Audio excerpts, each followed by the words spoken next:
World War I, also known as the Great War, was a long and bloody part of our history, where devastating modern war machines decimated less developed armies, and horrific trench warfare claimed the lives of millions. Its depiction in games has been extremely varied, everything from Red Baron to Valiant Hearts. Well, now Battlefield 1 accepts the challenge of taking us back to that dark and dangerous time.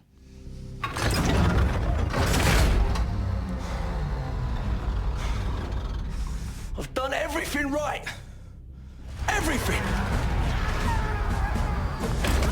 My whole sodding life! All I've done is live my life by the manual. Stupid, bloody machine! Hold the plate! Dang, I thought you liked to bloody well fight!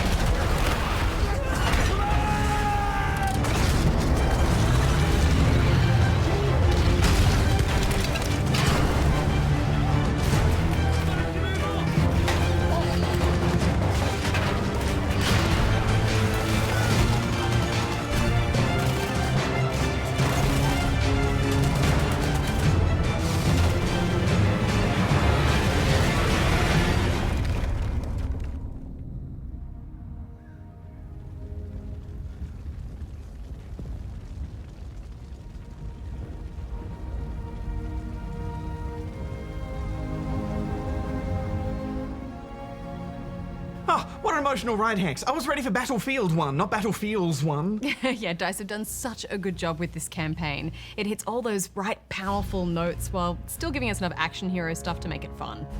The missions are broken up into war stories. There's no long, overarching plot. Instead, you play through a series of scenarios and short storylines set in different times and battles of World War I. Frederick Bishop? And the best part is, they're all little personal stories, and that makes all the difference. The British chauffeur turned rookie tank driver. And our new driver, boys. The American ace pilot who tells tall stories. I'm Wilson, by the way. You must be George Rackham. Sure, I'm Rackham. I'm your guy. The Italian armor-plated soldier searching for his brother. Our task was to support Matteo's battalion. We changed the war for Italy. The stealthy saboteur riding through the desert on horseback to defend her people.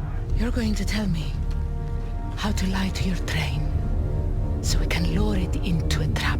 And Shane Ramsey from Neighbours, doing his flamin' hardest to be a bloody hero. What can I do you for? Not you, the boy. We need a runner for the front lines. Really? No. Yes. No. No, I can do it. No. I'll do it. He's got a heart the size of Ayers Rock, Hex. They're going to shell the village and the fort to cover us. We need to get out, now. I sent men up to secure the fort. A dead man? Who went? Only those who volunteered, so naturally all of them. Kids. Will you remember being his age? Go. I'll pretend I didn't see you. This isn't on you. I bloody loved all these stories, Hex. Yeah, me too. You feel such a connection to all these characters, thanks to some well-directed cutscenes peppered through each mission.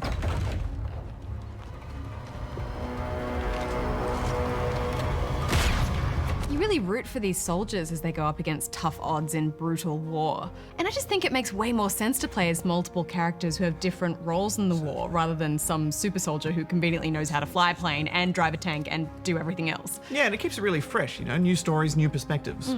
My favourite was Nothing Is Written, which focuses on the story of a Bedouin rebel, Zara Gufran, which saw you sneaking about in the desert, gathering intel, stealthily taking out enemies and destroying an armoured train. I just loved being prone on a sand dune, crawling along the sand, and then bringing out my binoculars, scoping everyone out. Yeah, it's great how open that mission was. You just go out there and take care of business, Metal Gear Solid 5 style.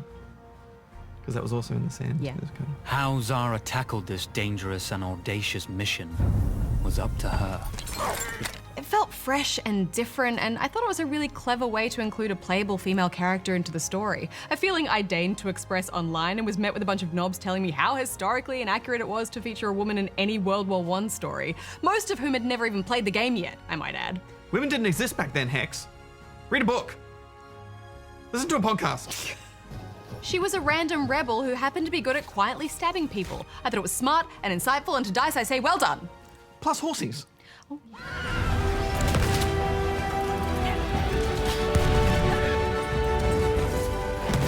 I think my favorite of the war stories is still the rookie tank driver. The performances of the tank crew was so good, and there was character development even in this short story. What you'll do for us first, you reckon? I'm sick of your lip, McManus. And the mission and gameplay focus twisted and turned. It just keeps you engaged the whole time. Plus, there's plenty of relatable humanity in there, some levity in this dark situation. Whoa, whoa, whoa, no, don't swear. She does not like it when you swear. Finch. Watching so many of these stories play out, it really draws more of a focus to the terrible loss of life. We came from all over the world. So many of us thinking this war would be our rite of passage, our great adventure. Let me tell you, it was no adventure. It's not gratuitous at all. It's just chaotic and terrifying and really quite sad. Yeah, and this war wasn't that long ago, and I think the game achieves its goal of trying to get us to think about how lucky we are to be alive today and so far away from something which was just a complete nightmare. Come with me. Here. Look at that, huh? Kid, you lied your way into hell on earth! You just wanted a statue of yourself in your town square! I think I'm gonna be sick.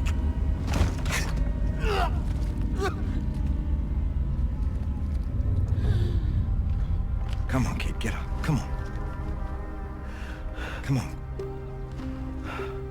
I'm gonna die. No, you're not. You're Australian.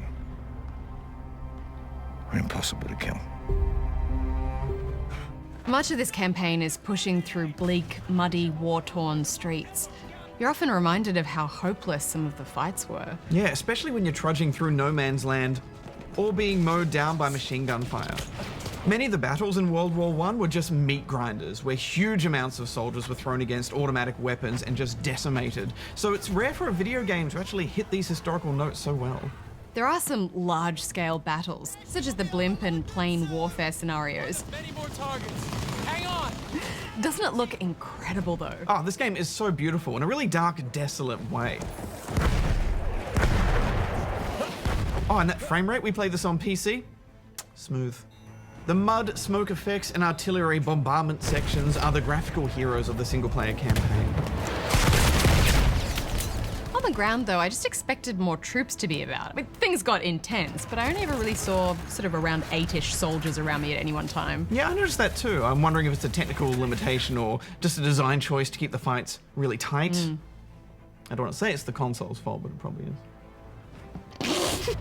You definitely need to play this on the harder difficulties. It's pretty easy on normal, so you won't really feel that huge, insane battle pressure unless you pump it up to hard. Even so, I absolutely loved these missions because they really embraced what a Battlefield game is. You know, it's a sandbox and they give you tools to use at your disposal. It's not a strict linear experience, and while this can cause some stilted moments here and there, like how I kept losing my repair kit in the tank missions, Best needs repairs. Hurry before Jerry regroups. it also leaves the player with lots of choices in any situation, and that just makes the game more interesting. I was surprised with how much focus was placed on stealth. I mean, you're never specifically told to take the stealth approach. You just kind of figure out that making noises or throwing shell casings will get guards to move. Those soldiers really love looking at those shell casings, don't they? Yeah. It's like they've never seen one before. And they just like bend over and stare right at it. It's like, What could this be? that's a shell casing, I think. I found it so rewarding to clear a zone without getting the enemy's attention once, but I have to say, the AI doesn't really pose much of a challenge with that. You can pretty safely run and gun it.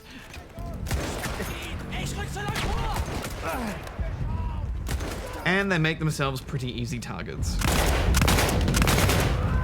It still is above average AI, though, I think. They do try to take cover and displace you with grenades. I thought it was convincing. We did encounter a few bugs, however, such as guns not firing, and this standoff I had with a tank. So, are you gonna shoot me? Do I shoot you? Are you gonna shoot me? No? It was a really tense moment before it became so comical. My biggest bug was that I could just never get my binoculars to work properly, and you have to use that so much in the actual game. Yeah. Also, sometimes just aiming weapons in a vehicle wouldn't work unless I plugged in a controller. Heavens above. You ever seen anything like this? I have, I'm sorry to say. Listen! These are annoying, but it certainly doesn't have the launch woes that Battlefield 4 did for like a year. There was one really strange design moment though, Hex, where you're lined up to shoot this guy who's fighting your friend on top of a blimp, and you can't shoot him. You're meant to actually be shooting the blimp. You okay over there?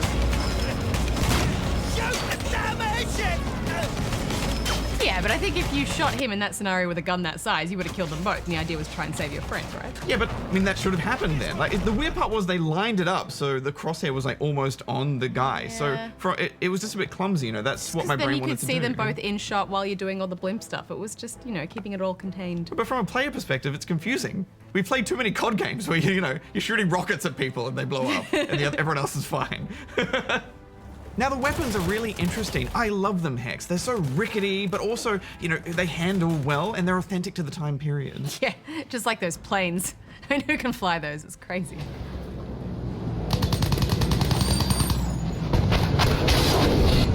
No, that's just you. Yeah, okay. Well, obviously they've taken some liberties with the guns. Battlefield always tries to balance realism with fun, so reload times and experimental automatic weapons handle much better than anything they would have had at the time.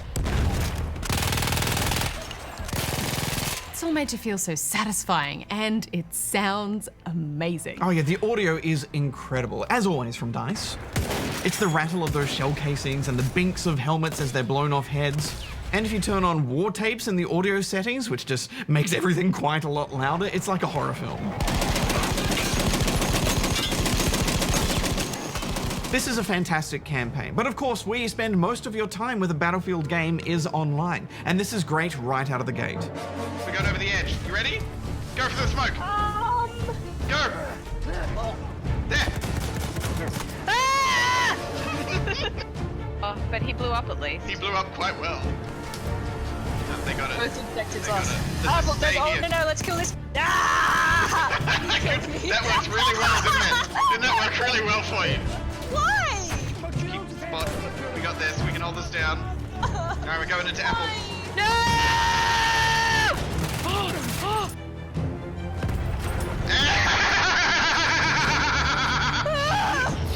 I'm coming, Boggle. Disarm the bomb. We can do this.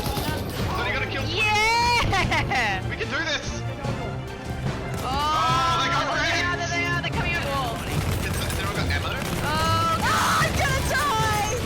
Oh, there's one to the right. Hank, to the right. He's gone. Oh, what a ride! What a ride! Now, this side of the game is still a review in progress for us. Battlefield Online tends to evolve and improve for sometimes years after a release. And this Battlefield is all about pushing impossible points and getting stuck in trench warfare. Slowly. No, there's people over here. Catch up to Wipeout, Sam. Look, he's going for it. Alright, we're just careful. Let's take now. I'll go get him. This is gonna go great.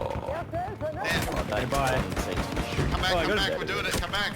This game is tough and intense online. It's chaos. You have these massive maps with heaps of wide open spaces. What's the guy? Mark? Look out! What's the guy? And the thought of going over the top and crossing them is terrifying. Yeah, there's a lot of trudging up hills under fire to capture points, especially in Rush, which is still our favorite. Try and... horse guy! Oh, dude. I'm going for it. Hey, there's a plane. This is really full on. Ah, I'm dead. Swim! Swim! Oh, is that plane just crashed into B? Although coming in a close second is war pigeons. Get that pigeon. Get that pigeon. Get Oh, that I died on the pigeon, you guys. A messenger pigeon is on the field. Enemies picked up the pigeon. No. Your objective is to capture it, then run and find a safe place to write a message until you can release it. Go, pigeon, go! We have released the pigeon. Yes. We're smashing And it's this. so tense, just sitting still in a room writing a note while armies are fighting around you, and you know everyone's coming to get you. Yeah, so good. The biggest change to the multiplayer is the presentation and interface. Battle log is dead. Oh, thank you, Gabriel. It's all in-game now, and the interface is really snappy and makes sense. You buy weapons using earnable war bonds to unlock stuff. I'm gonna buy a new gun. I can't afford it. And instead of unlocking and customizing vehicles, if you spawn in a vehicle, Guys, I got a plane. you now have a unique loadout and class for that. Flying, you guys. Nice.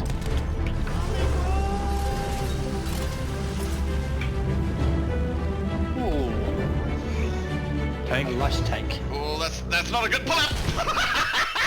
Sorry, whoever that was. There's some other small tweaks to the classes as well, and I find it all really interesting. More to unlock, yes please, Hex.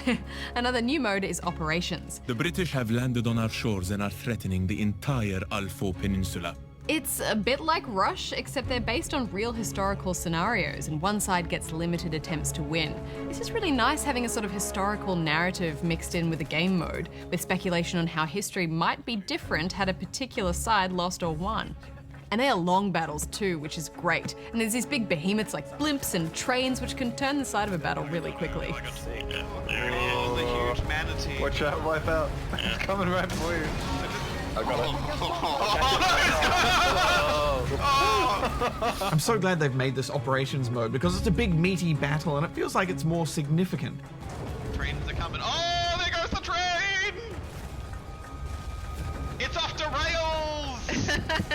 Nice. Also, the screams of the soldiers and the whistle blowing as you're charging to the next point, it's so intense. Everyone home for butter and scones. Not this time, no. Over the trench! Oh god! There's lots of other little details as well, like now instead of just opening doors, you can sprint and bash through them. Oh, so fun just busting into a room for a firefight. Yeah, awesome. I also liked how you can blow holes in the ground with dynamite or grenades, and then, that kicks up all this dust, but you can also use the hole for cover. Oh, it made holes in the ground! It made holes in the ground, you guys! Yeah. And there's a bunch of new mechanics which are all balanced really well, such as the gas, which slows you down and messes with your vision. Gas! The gas! The gas! Oh, gas mask on! Gas mask on! Grenades everywhere! Grenades everywhere! But when you put your gas mask on, you can't look down iron sights. The bayoneted charge is super useful too, but you'll become exhausted if you can't find your target. Yeah, charging with bayonets out really made this game for me. Oh! I just saw you go charging fast. But I think what I actually like most of all is how they have evolved that presentation. Now when you're spawning into a map, you just zoom right in, and then when you die, you zoom back out and you see the whole battlefield. And the way you get in and out of vehicles now, there's no teleporting and virtually no black screens. It's so seamless and immersive. I'm in the boring part of the tank. Get down. Get back in. Oh yeah, the whole interface is so clean and well designed. I think with this historical setting and that excellent single-player campaign, this is the best Battlefield yet. Plus, it's such a big game online. Aside from those few little niggles that we had, I think it's easy for me to call this my favorite Battlefield, so I'm giving it 4.5. Yeah, we've seen this setting before and these weapons, but never on this scale, and I think with such thought behind it, it's a really mature shooter, so I'm going to give it 4.5 out of 5 as well. You ready to push? Are you ready to do this? Yeah, let's do it! Let's push, go! I'm stuck in a rock.